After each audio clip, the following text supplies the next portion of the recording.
Yeah, that's fine. Yeah, let's go ahead. So let's see.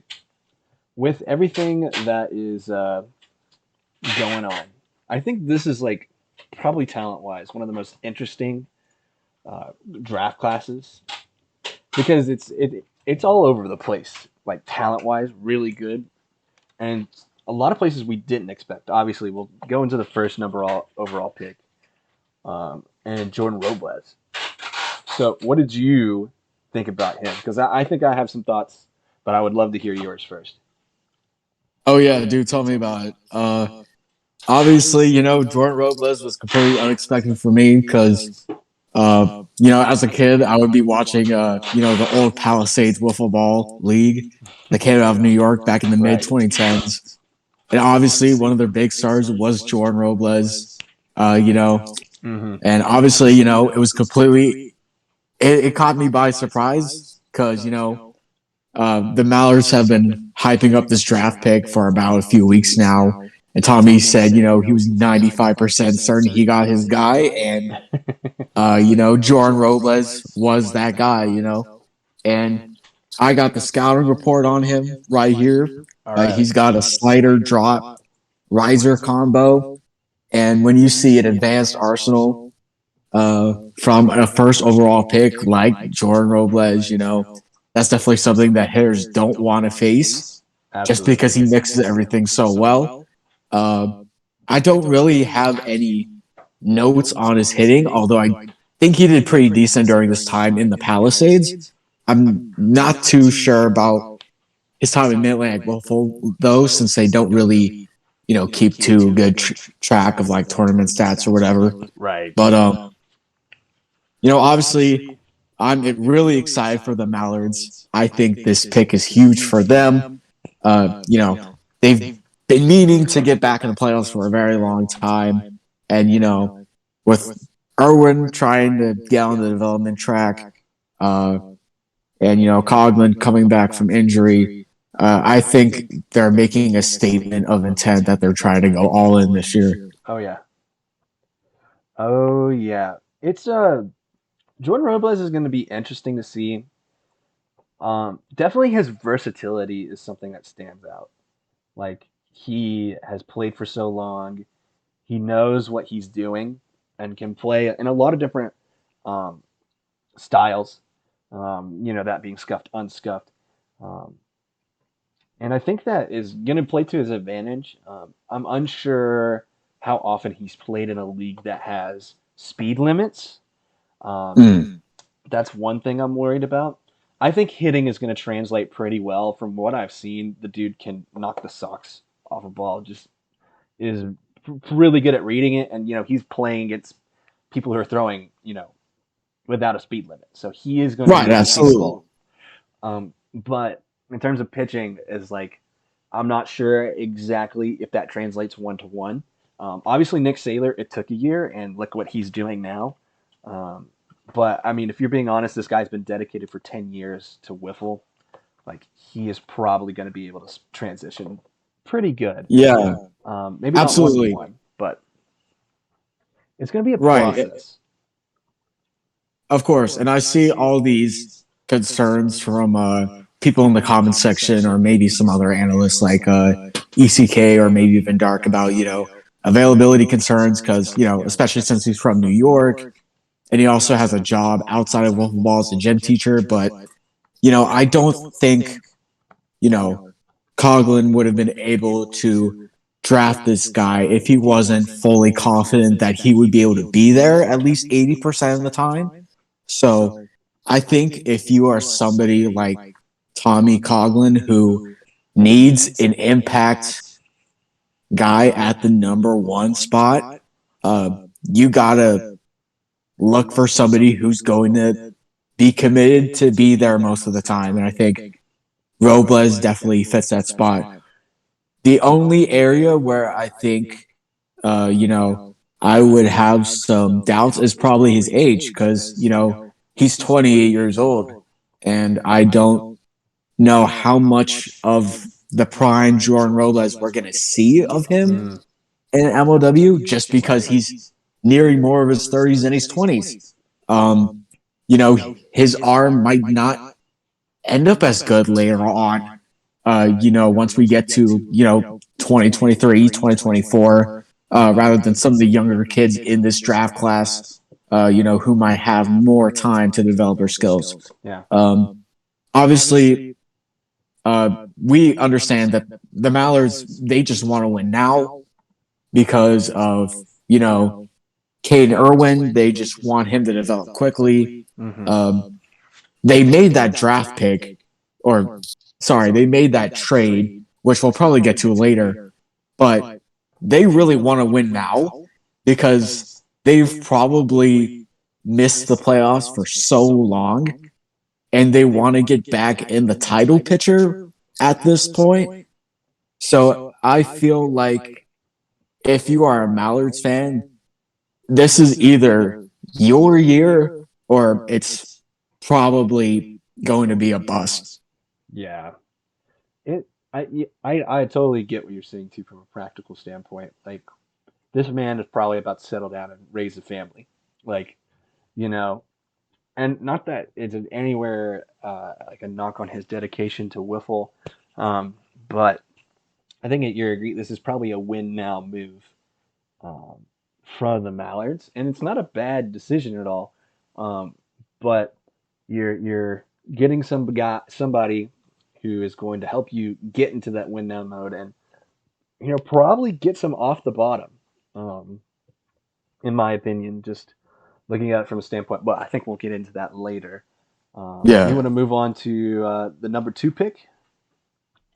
right, right. And I believe that number two pick, uh, it was coming from The Preds. It's the Mac Preds. Hawley. This was, I think we can easily say this is the most controversial pick of the year. Yeah, definitely. Um, Absolutely it is. Do you want me to yeah, start on Mac or you want to start? I guess I'll start off with Matt Colley because I know ECK is not in here. I know he has his own. He would be screaming from the rooftops right now.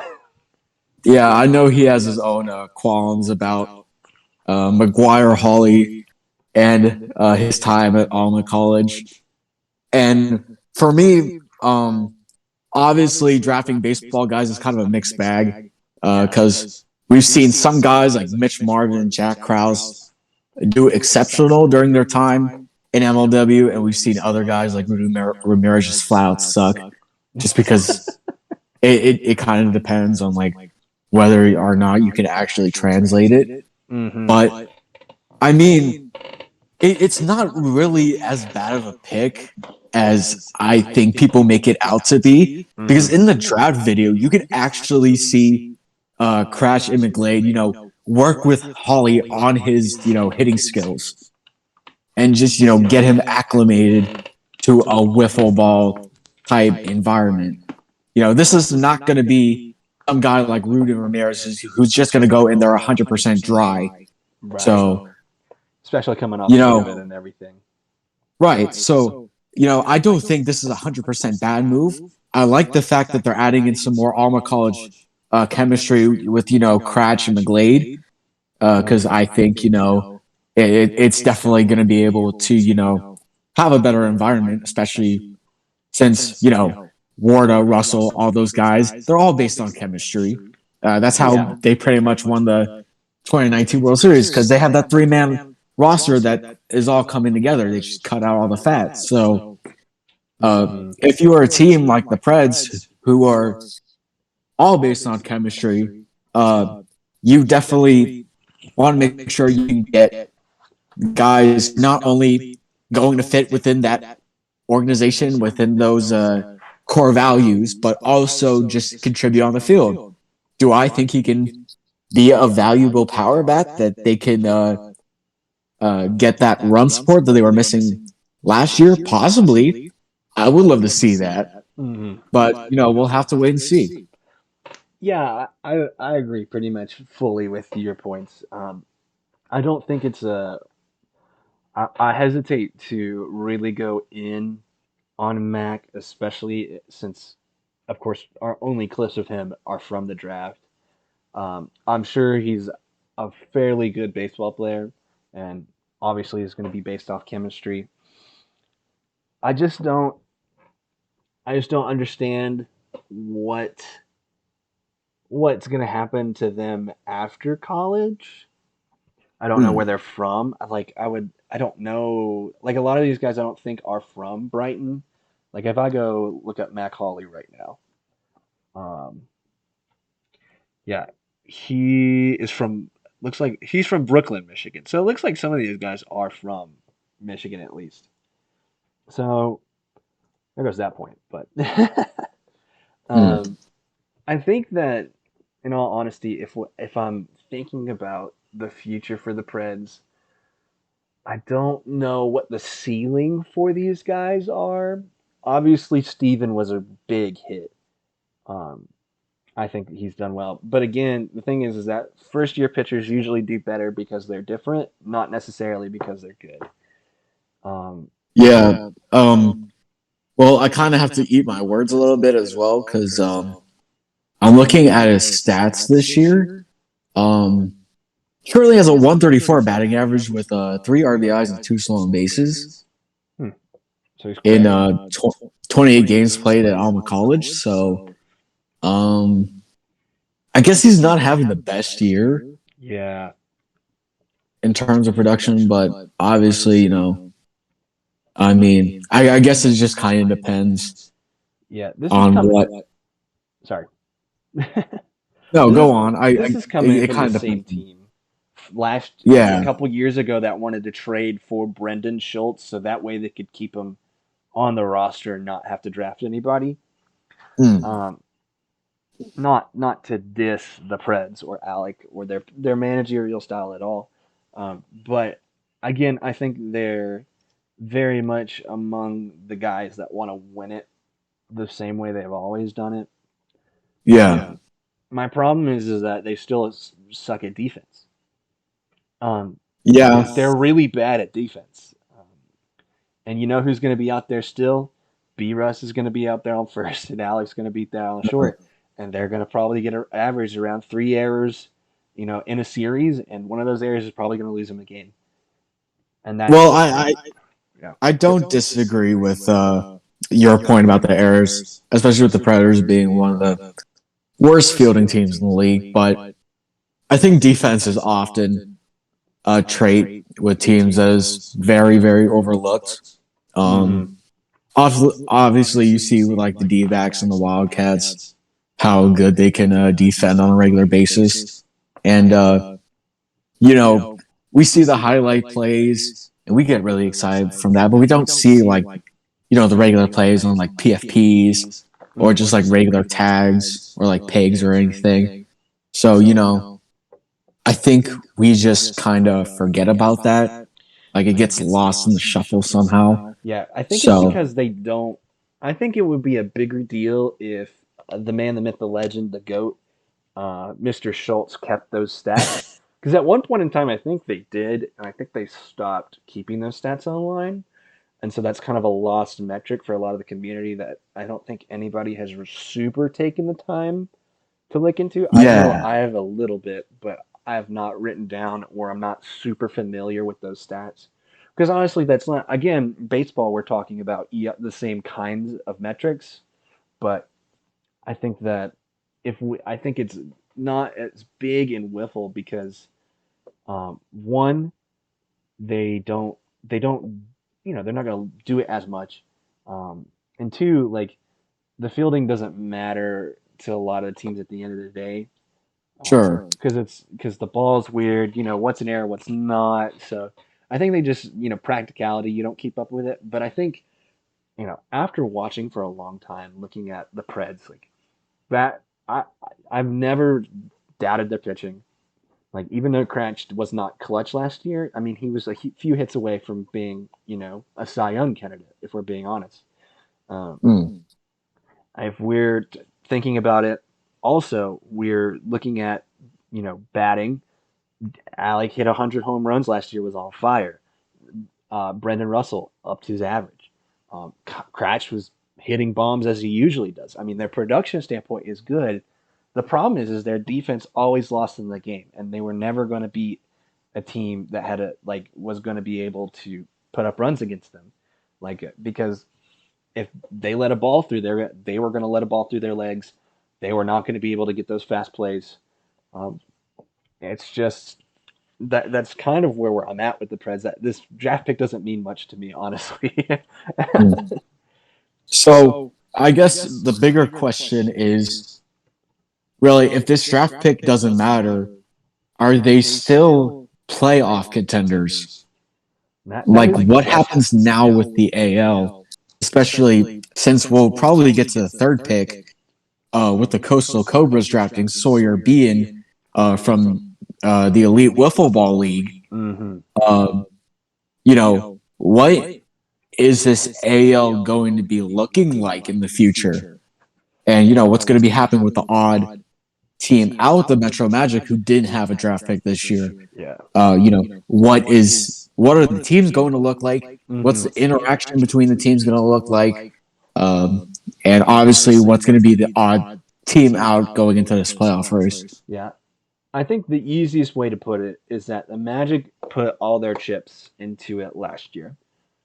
They have basically, I would say, a big three right now. Like they have a big three. I don't name another team that really has a big three at the moment.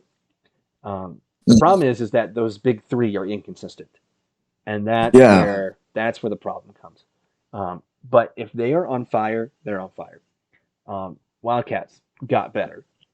They have a guy who's going to get on base. That's huge for them. Um, the next thing is the Cobes got better. So I'll talk about Sawyer because go for it. as a member of the Cobras organization, I must know my players. But I won't. I obviously have to limit what I say because I actually get to know a little bit more now. But I will say when I watch Sawyer, I know that he has chemistry with Brendan from the previous league. He has very nasty pitches, which is really going to help him. He has a 12-6 like Tommy, like Dan, like Jimmy, which is a huge pitch to have. Um, just to be able to have one of those reliable ones. He's got a pretty good slider, um, and he's able to hit the zone pretty consistently.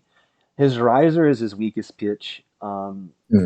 But I mean that's because everybody sees risers. People are going to be able to pimp risers. Risers are because Yeah, you're looking for accuracy, and if someone's predicting it, that's just going to happen. Um, absolutely. so I think Sawyer's a great pickup. I necessarily have to see him more from a batting perspective in MLW. I don't know how big his translation from his previous league to this one will be. As we've seen, a lot of new guys are struggling at the plate unless they're very good at that. Jackson Pearson was able to hit some bombs last year that were really important. I think that that's going to be the question mark, and that's what the Cobes need is that they need a solid pitcher. But if Sawyer cannot translate to the plate, they're kind of at the same problem. Yeah. Well, obviously, there's no doubt that Sawyer Bean can definitely flat out hit too, because last year he set the single season home run record for EWL, and he led 2 out of the 3 Triple Crown categories because he hit 16 home runs, 43 RBI, and had a 460 batting average. Hmm. So That's I great don't numbers. know how. Yeah, I don't know how good the EWL is. I don't know how competitive it is. Relative to MW or MLW, but yeah, the kid can flat out hit. Uh, he definitely has somewhat developed arsenal, especially with that 12-6 drop. I definitely see some Davis elements in his game, especially with that drop, or rather, his drop kind of looks like a Tommy Mm-hmm. Coughlin Gypsy drop, the way it just kind of goes up and then floats down.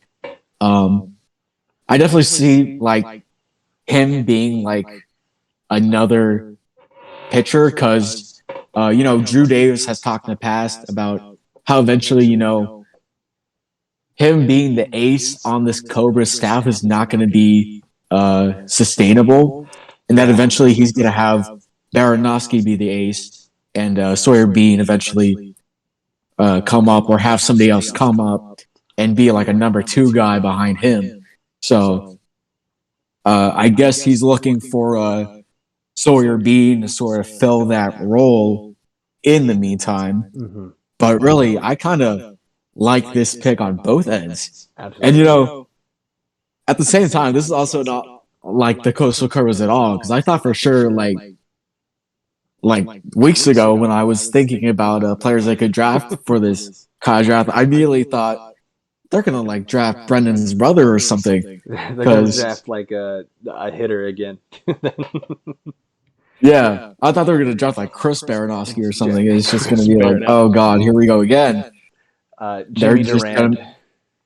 they're gonna make some like weird pick, but they actually did really good with this one. Really And did. I feel like he's definitely a piece for the future eventually. Because I know Andy Durand even said eventually that, once the Cobras do win another World Series, he's going to retire at some point. And we don't even know what's going to happen with Sean Flynn. Right. So this is definitely a piece for the future. And I definitely agree that the Cobras are in a better position because of this pick. Yeah. Well needed. Another well needed pick though. Good Right. transition. Is the Eagles. I really love this pick. And Landon Uveritis. He really fits the definition of a utility player. He can do it both ways. Um, I really liked watching the film on him. Dude can hit the zone. Dude can flat out hit too.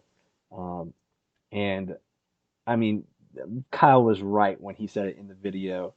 Like the Eagles are slowly building probably one of the best young cores for the future. Um, and I think that if you're gonna have Dan behind a bunch of young guns, that that's huge. I don't know how that's going to translate to the season still, because we still have the usual suspects on the roster. Um, so will this be a repeat of the past 2 years?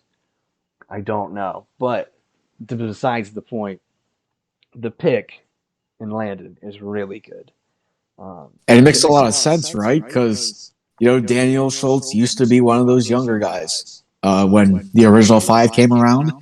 And, ever since he took the reins of the Eastern Eagles full time, he wanted to develop one of the deepest rosters we've probably ever had. Dallas Allen, last year's Rookie of the Year. Blade Walker, another player that I really had him highly ranked, although obviously he's on the IR right now with a torn labrum. Get well soon.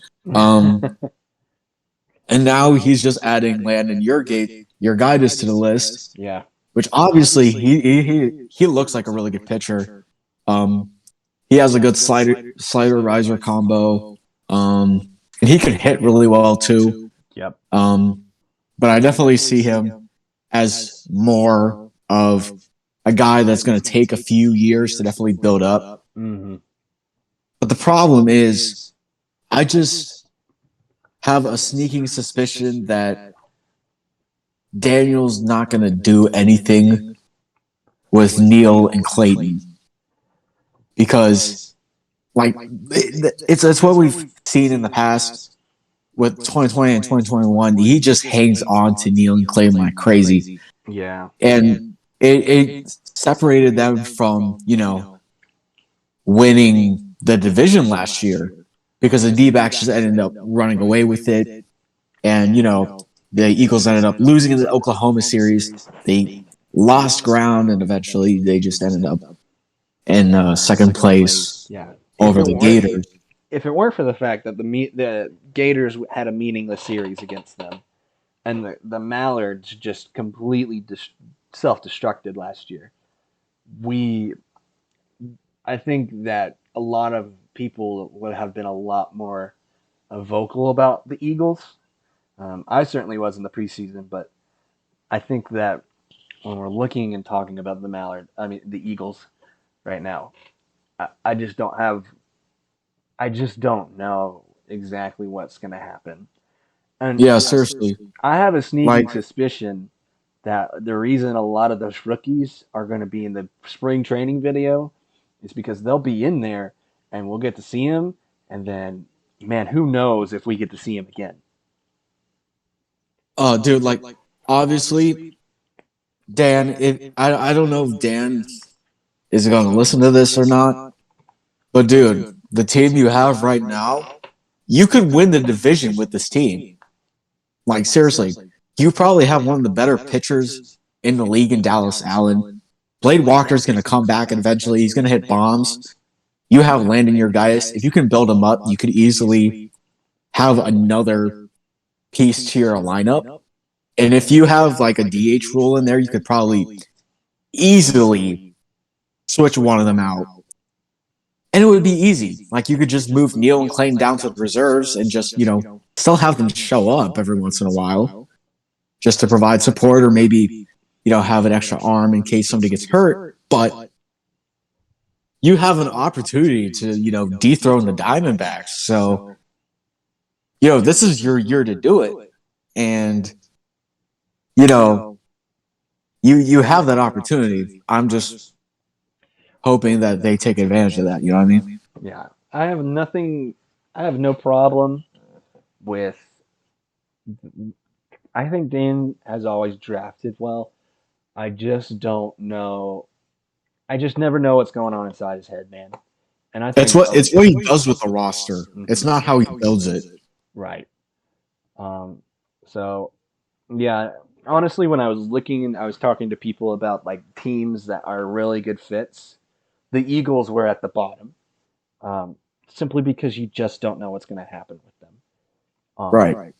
So, and it's not against Dan. It's just his head when it comes to like setting people. I think he just lacks the ability to have like critical conversations sometimes and avoids conflict. Yeah. Didn't like Grant Smith and Josh Lucier play games at one point? Mm-hmm. Yep. Or was that like 2020? I was 2020. Um, Okay. 2020.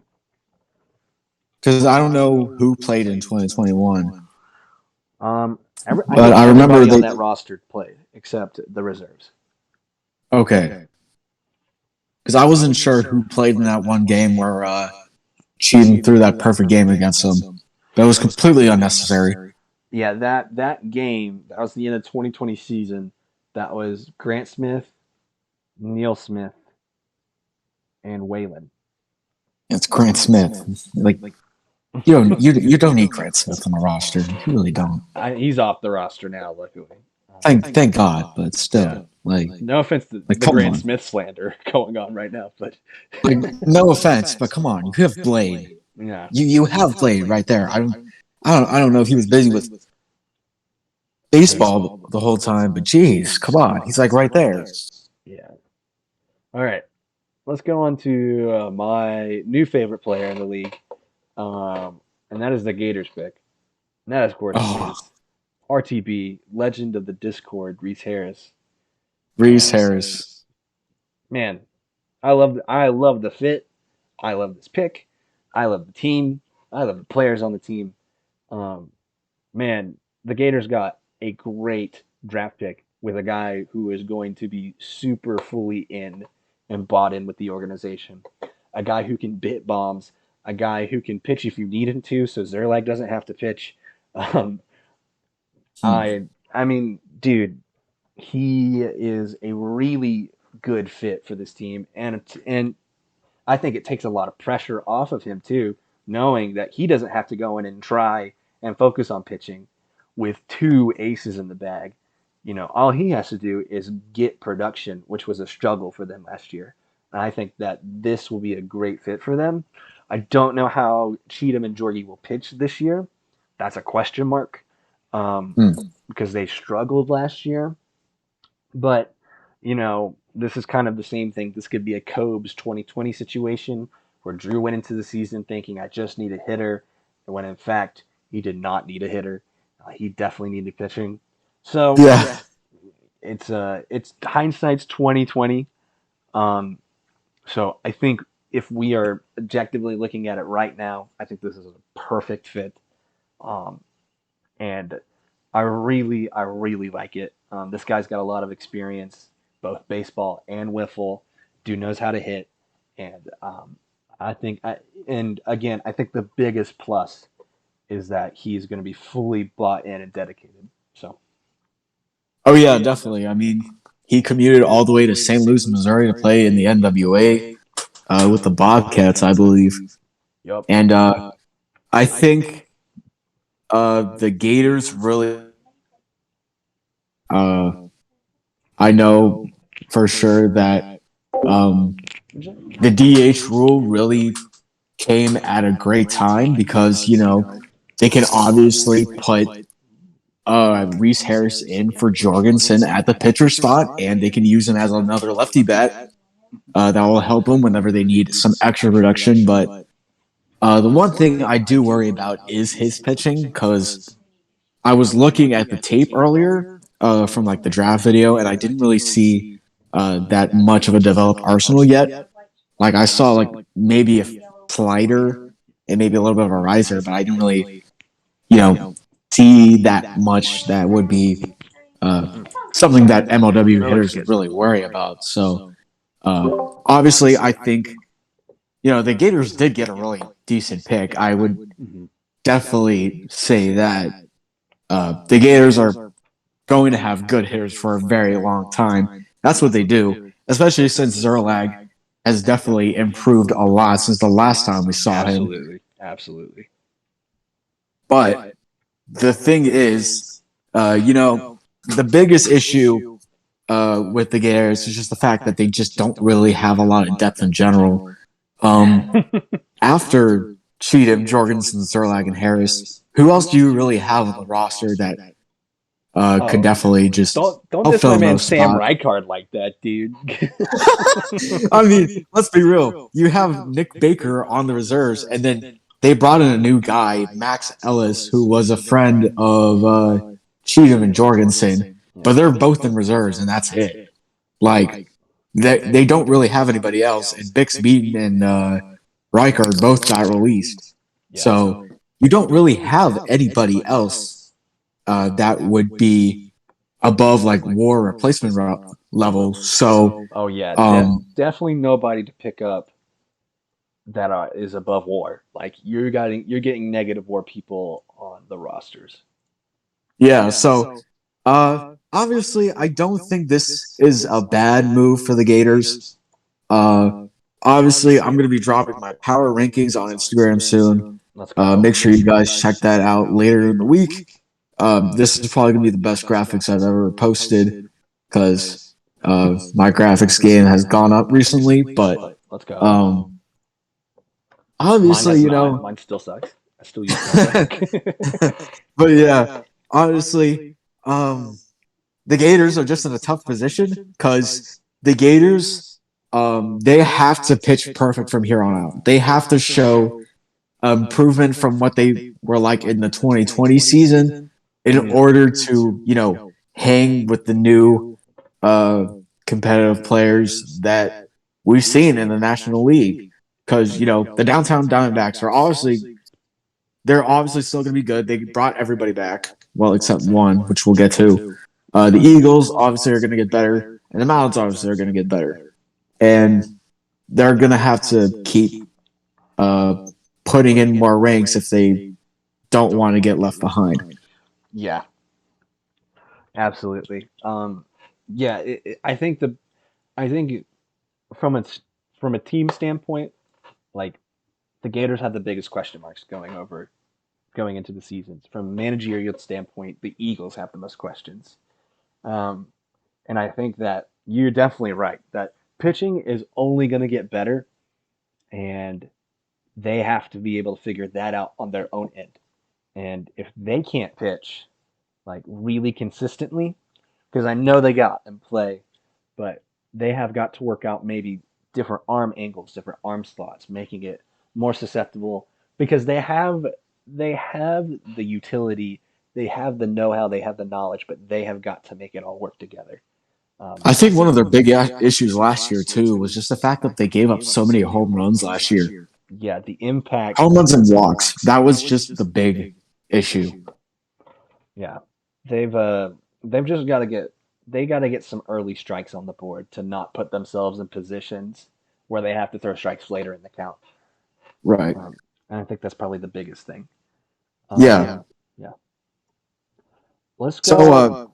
Sorry, you go ahead. let's get to the trade actually, because I Yes. kind of want to get to the trade at the number 6 spot You can because go ahead and talk about it if you're ready. yeah, the Mallards, they did something that was really, really weird and definitely outside of the box. Something I would have never imagined Tommy do Hmm. in his, what, 11 years of wiffle ball managerial experience. So, originally, if you guys didn't know, the Mallards had the number 6 pick from the Magic because of the whole Trevor Bonham trade. But on the day of the draft, they traded that 6th pick to the downtown Diamondbacks in exchange for outfielder Ben Wilson. And they switched 2023 draft picks. So next year's draft picks are going to be swapped. Mm-hmm. I kind of wanted your thoughts about that because Yeah. I kind of have my own Okay. opinions about it, but I'll let you go first. Yeah. What was your reaction to that? And do you think this? Who do you think this trade really benefited the most, if there was really a winner? Wow. I would say, gosh, I've thought about this long and hard, and I still don't really have a winner. Um, because this is kind of a long shot. When I think of Ben Wilson, I think of 2020 Ben Wilson. Ben Wilson 2020 was really dang good at being an impact player. He didn't have the best average. He wasn't the best player on the team, but man, when he was able to get, you know, the bat on the ball, he made an impact and won his team games. And that's huge. This past year, he wasn't utilized at all, um, which was really, a sad thing, but I don't think they should have messed with the chemistry, and I think it worked out. And Shima did his role and, won him a World Series at the end of the day. Let's be real. Um, I think it's a good trade for Ben Wilson. I think the winner here is Ben Wilson no matter what. Ben Wilson is going Yeah, to be on a definitely. team where he will play. Um, Oh, for sure. I think that he will be the fourth man on that roster for sure. Um, he the Mallards struggled with impact all year. They struggled with somebody not being able to step up and get those home runs. Hmm. Trevor was able to pitch well, but he couldn't do it at the plate. He's on a team now where he can do it at the plate. Ben Wilson can step up and be that guy and not have to worry about that pressure. They also got Jordan Robles, who's definitely a number one. Right. I think that Caden was working on his swing all year to try and be able to figure out, all right, because I think in the leagues he's used to, you don't have to put a lot on the ball to get it over. But Right. he was not swinging the ball and barely getting it to the fence. I think this next year, if he just puts more into it, he will be so much better of a hitter. Yeah. And I think a lot that happened last year with Kane Irwin was just, adjusting to, the MLW pitching distance, the strike zone, distance from home plate to the pitching mound, just the speed limit, everything.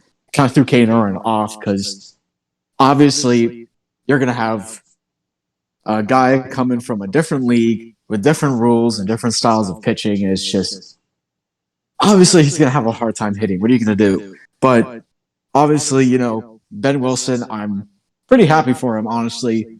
As a D-backs fan, I'm Mm-hmm. kind of bittersweet about what happened with Ben Wilson because he just wasn't available during the 2021 season. Yeah. He had a few moments here and there where he got the shine, but eventually work just kind of sidelined him from the rest of the team. It was just, you know, unfortunate to see that, but at the end of the day, he's on a team where he's going to be able to have at least some form of playing time besides Robles and Irwin. So Yeah, I'm really excited about and that. I think the guy they did draft is not going to be a problem for being there because he literally lives there. Um, and Trey Flood. Oh, Trey Flood. Yeah. Trey Flood. I Yeah. Trey Flood, he's probably one of the best picks in the draft. And the Diamondbacks got him at 6. I was really surprised he was 6. Um, After hearing all the buzz about him from a lot of different guys who scout and do stuff, I was really a lot of guys were talking to for him to be the number 1 pick in the draft. Seriously. So Like yeah, go ahead. like he's got like a drop curve, a slider, and a riser at 16, and he throws all of them fast 4 strikes. And like I even see photos of him pitching in spring training, and like you can see like he's got like all his fundamentals down, and he looks like he's just ready to chuck it. Like as a D-backs fan, like I'm excited to see when the photo or when the video comes out because I know that dude's gonna absolutely rip it out there. And although I'm kind of concerned as to where he's going to fit in terms of pitching at the same time, um, I do think Trey Flood eventually is going to get his playing time. Whether Heath is going to have to take a back seat in order to just be a hitter, or if they just find some way to make it work somehow. I definitely agree. Trey Flood is definitely going to have to, earn his stripes, so to speak, Yeah. and just, get, his playing time. But back to the trade a little bit. I think the team that kind of is the big loser in this scenario, it's the Metro Magic. Let's be real. Metro Magic, you guys haven't done nothing in the offseason, and you just let pick of Trevor Bonham just coach you guys throughout the offseason. And it's just kind of weird because, I thought, hey, maybe they could try to, get somebody in free agency or, maybe try to trade back in the draft. I thought they were probably going to do that because, there were some good players in there, you know what I mean? But at the end of the day, when I do see the Metro Magic in there, it's just frustrating because, I don't get it. I don't see why they have to stop at Trevor Bonham. You have the opportunity to get, so many more guys.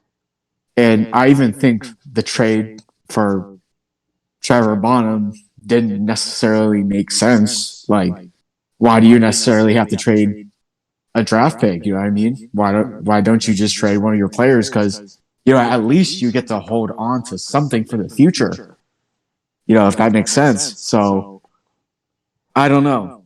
I feel like if you just go in with the same roster you had in 2020 and just pray to God that they'll do well next season, it's gonna be tough. And it just reminds me of the Cobras last season, where they just held on to the same guys over and over and just thought they were going to do well, but it turns out it just didn't work. So, it was everybody gets better and they just stay the same. Like, are they really improving? Does that make sense? Yeah, that makes sense. Here's my prediction: if the Magic miss the playoffs for the first time this year, I think that Chadwick goes to the Gators, and they trade Reese Harris and get draft picks back. That's my prediction. Um, I don't know why Ben Wilson didn't go to the Magic actually, because they needed some hitters, didn't they? Yeah, that was their big problem. Is that when it came down to it, Jack was the only one who hit. They couldn't hit. No, like their batting average was like their team batting average was like 213, I believe. Yeah, I think Jack was the highest at like 280s. I want to say maybe. Not even. Yeah, like multiple people were hitting below the Mendoza line.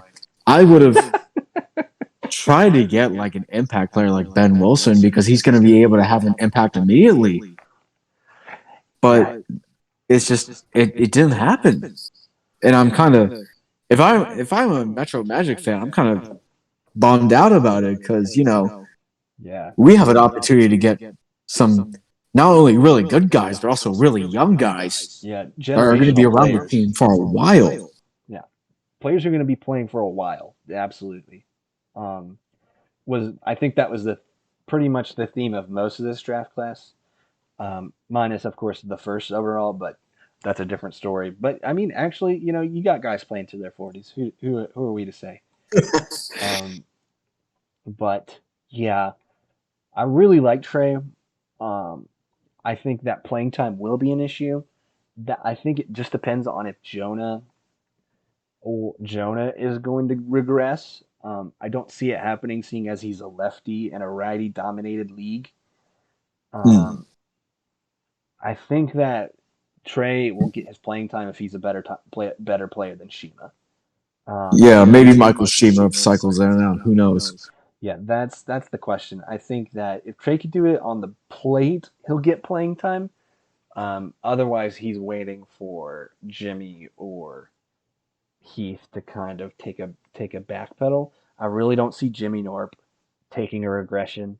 If he takes a regression, his batting average will be 320 instead of 350, and his ERA will be 1.2 instead of point 0.8. Yeah, like Jimmy Norp is just unstoppable, and you can't tell me that this kid is not good because He'll outwork you, really flat we out. never really see Jimmy Norp do terrible like ever since I think like opening day. Maybe he had some signs of possibly being human, but ever since like he's been doing really well. Right. Exactly. He's made the Diamondback his organization and his team. Right. Let's go on to, I would say, uh, the most interesting pick. Uh, I just this just makes me mad, man. That Kyle Schultz always gets a good draft pick at 7, or this late in the draft. We're going to Ty Smith. I didn't know much about Ty Smith going into the draft, but after hearing him and looking up and seeing him, like, I, dude, this is just the perfect fit for what Kyle needs right now. Yeah, it makes a lot. It makes a lot of sense, doesn't it? Yeah, you lose Ryan Kelly.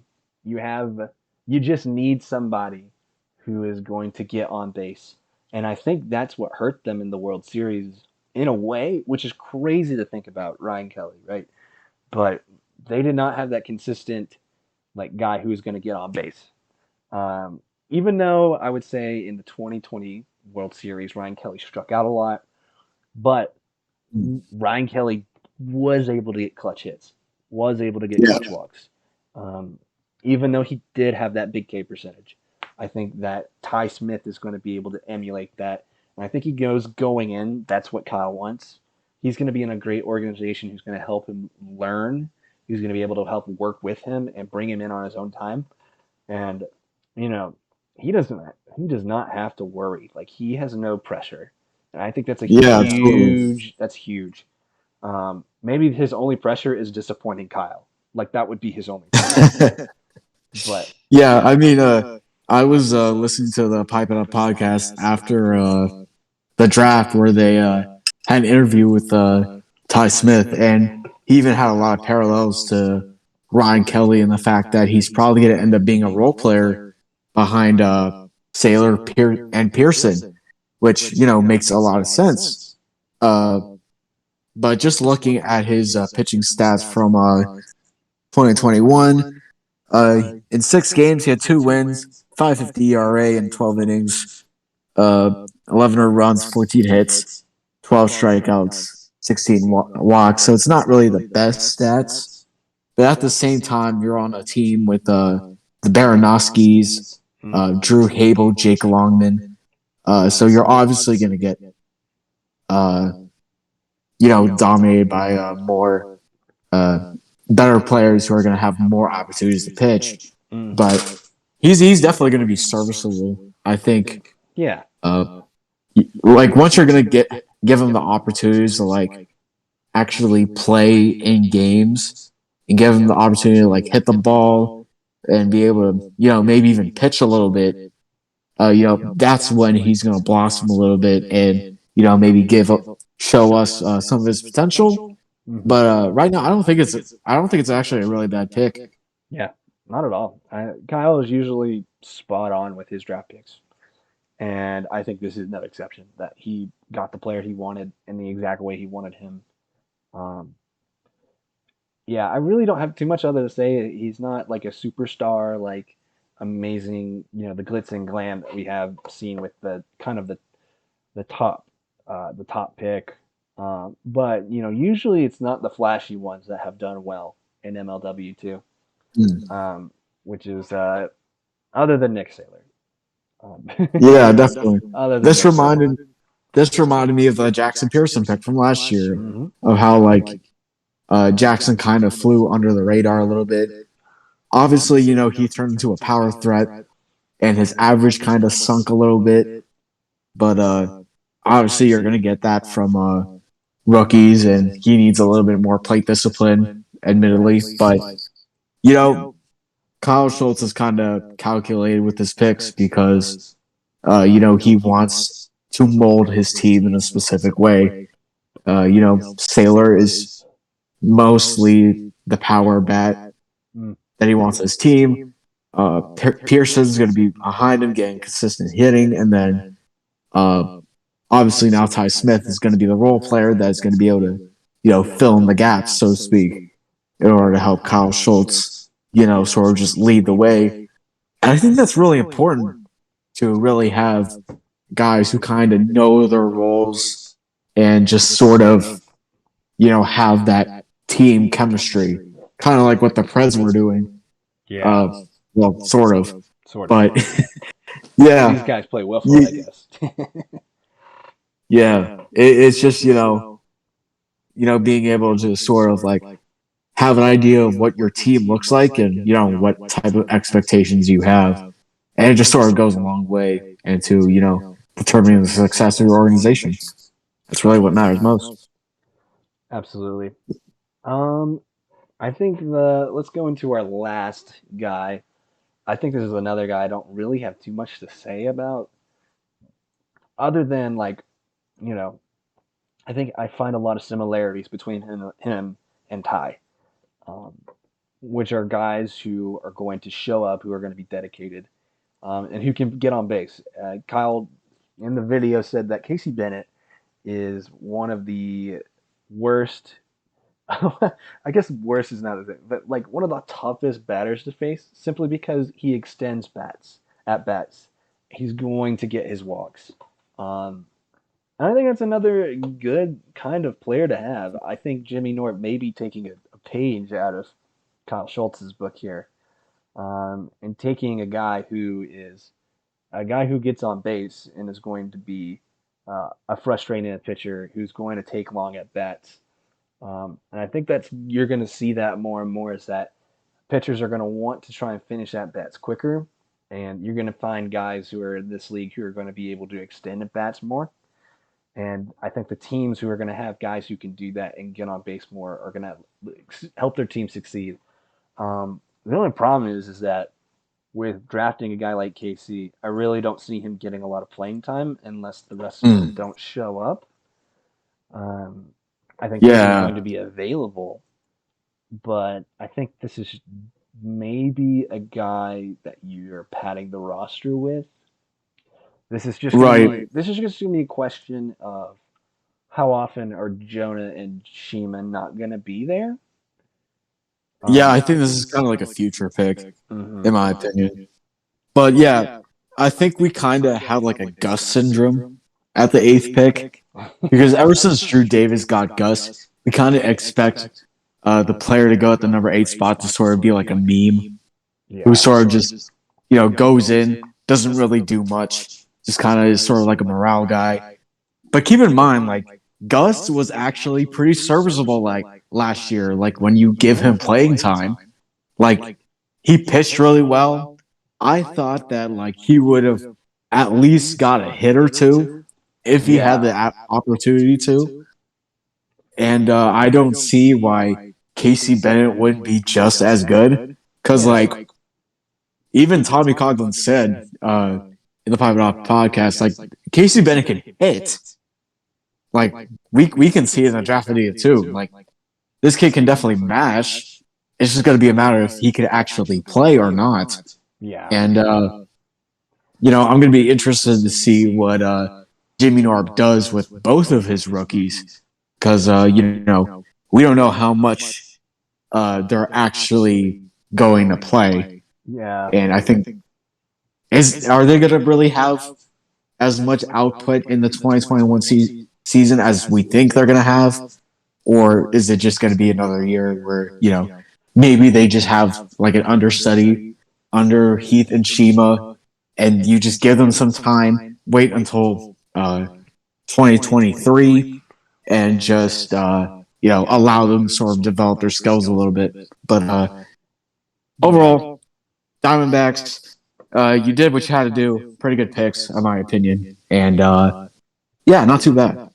Yeah. I think if, in all reality, I think if Kyle made people play with 4-man rosters, I think we would be thinking about Ty Smith and Casey Bennett a lot differently. I think the reason we don't is because we still have such scheduling issues, timing issues. 3-man rosters are going to be overpowered if people are going to use them to their advantage. Um, I think where this is again, I think you put it the nail right on the head right on the nail is that this is going to be a pick for a future. And if that there ever does come a time that, say, um, we're looking at, a bigger roster has to play, I think those are great fits. I think Gus can be a great fit in that too, but I think that 3-man lineups are just so much better in every way. Yeah, it makes sense. It makes sense to have a guy who can show up and be there, but you're right. When is he going to get playing time? Like, no one is coming in here and saying, like, he's not better than Jonah. He's not better than Jimmy. And the He's not question better than becomes, Shima. I don't know if he's better than Shima. yeah, Who we don't know knows? if he's better than Shima, and Shima has a year of experience. Um, Now, Trey not having a year of experience, we could argue that Trey may be more talented than Shima, but Mm. um, yeah, that it's just a question of will he get playing time? Um, Maybe against the Eagles if they're 0-9. I don't know. And it's I the don't last expect either series. team to go 0-9. No, I I expect this year to be If they Gus go Lopez. 0-9, something's completely messed up with the league. And I want to talk to Kyle Schultz like Every single person face on to the Eagles face. tore their labrum because of Blade, and no one can. They can't field a team. Oh, They they started have to getting forfeit every game. yeah. They Oh, started getting the dads. So Mark Schultz, yikes. Clayton Price's dad. Mm, They start going in for their sons. yeah. So But yeah, I think the best way to close this out is to probably grade every team yeah, in this draft. And, I guess obviously your team, the Cobras, we can start with them. What do you yeah. think their grade is in this draft? And, just provide your overall thoughts on how they did. I'm gonna give I'll give them a B plus. I think that lots of upside. Um, lots of upside from both pitching and hitting. Um, just unsure exactly how he's going to translate into the roster. Seeing it's a big roster and the Cobras can be kind of a mini Eagles. Not that Drew Hmm. wants to be that way or that they're as close in terms of friendship wise as the Eagles. But again, it's just going to be a tough roster to get into with the lack of experience. But he has the tremendous upside, and I think that if he does well whenever he plays, like I think he will get more time. Oh, Um, yeah, for sure. Definitely. I think For the Cobras, for me, I probably give their pick probably either B or B plus. Uh, if you are a Cobras fan, man, you're probably cautious about this season because obviously the Cobras have a history of hyping everything up, saying that they're going to win the World Series this year. It's the Cobras season, baby. We're gonna go all the way. And then what do? Lose 10 of their last 12, and then shit hits the fan. So, Yeah. um, I don't know what's gonna happen with the Cobras.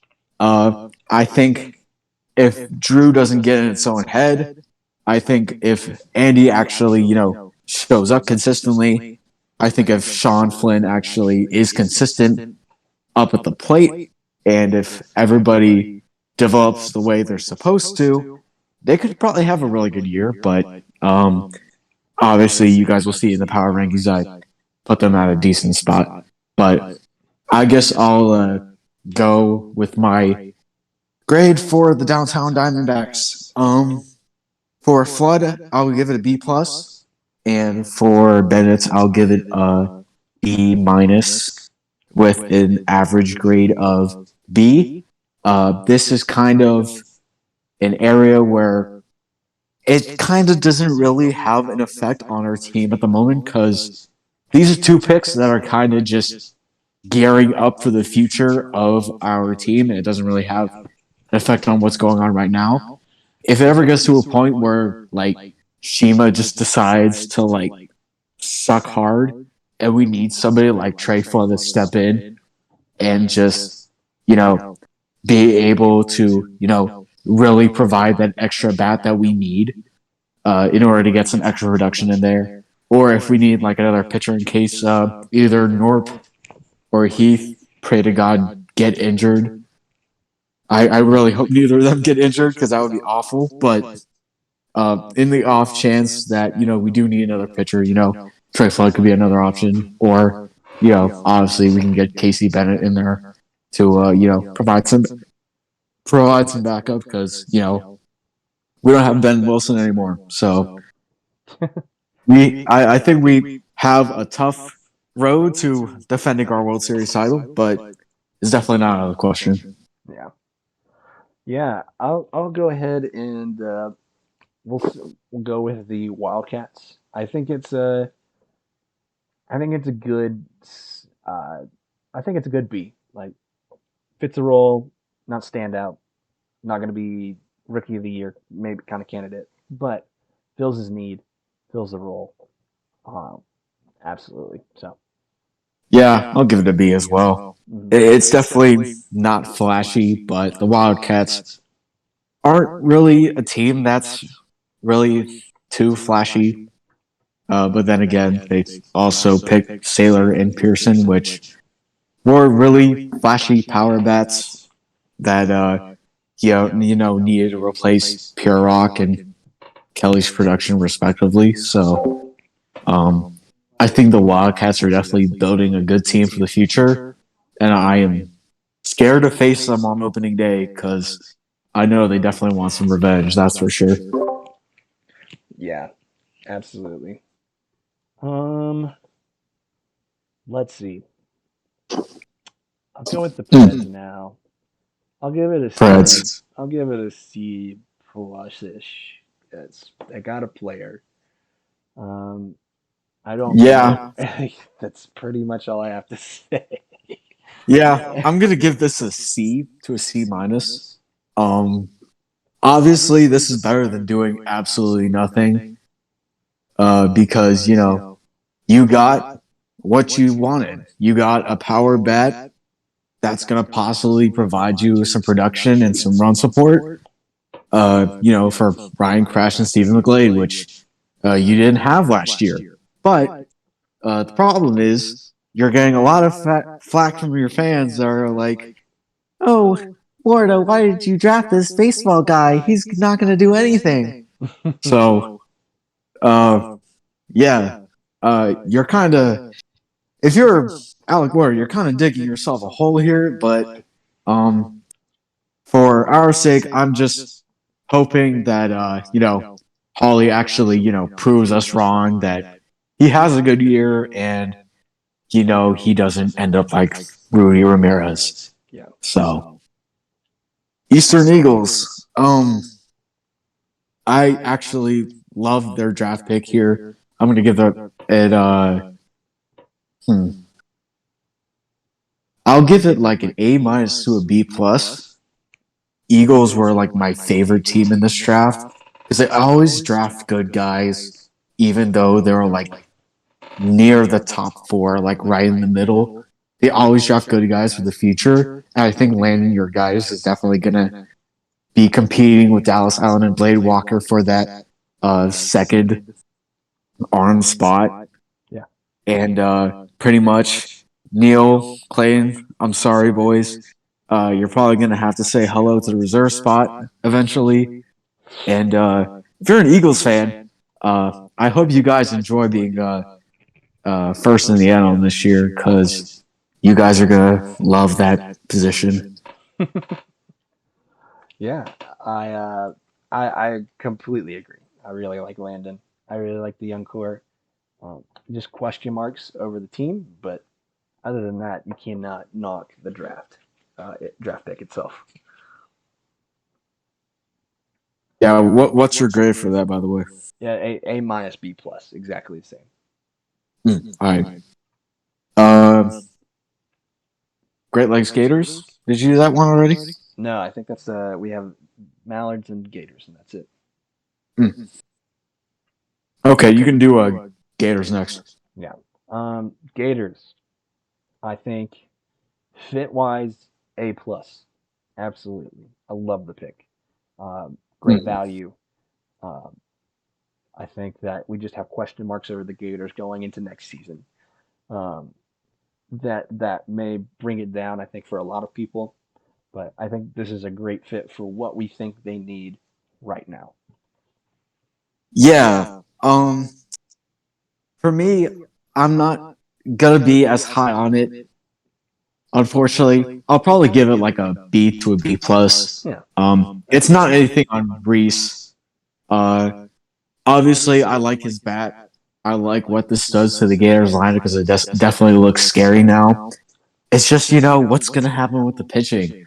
Are Jorgensen and Cheatham gonna bounce back, or are we gonna see Reese Harris just float in a slider to Jordan Robles, who's just gonna put it in the woods like 700 times in a row?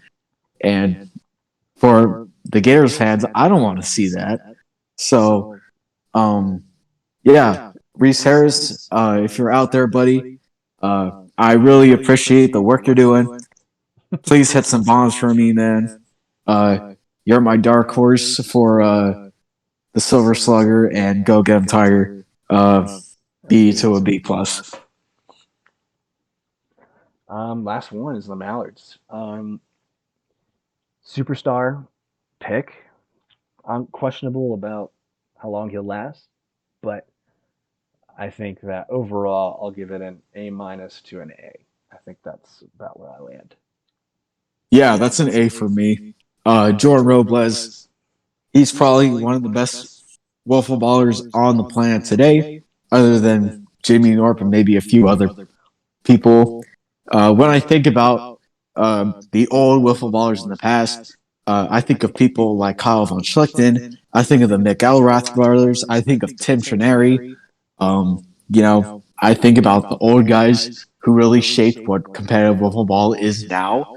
And I think, without the Palisades, we wouldn't have MLW today, just because, they really shaped, the competitive foundations of leagues like MLW, like KWL, like the AWL or AWA, like even Como Blitzball, like those leagues probably wouldn't exist without the Palisades. And just to see an old guy like Jordan Robles, it's a kind of nostalgic pick for me. But at the same time, yeah, my biggest drawback is just, how long he's going to be here. But this is a win now move for the Mallards. And I definitely agree. If you want to win now, you gotta win now with Jordan Robles, baby. I'm gonna give this an A. Yeah, absolutely. I think that is all for us. Thank you, Kyle, for jumping on, and thank you for everybody who listened. And I guess we'll see you all next time, probably for hopefully maybe after some preseason rankings and some other stuff. So, yeah. Yep. Have a good one, boys. See you, boys.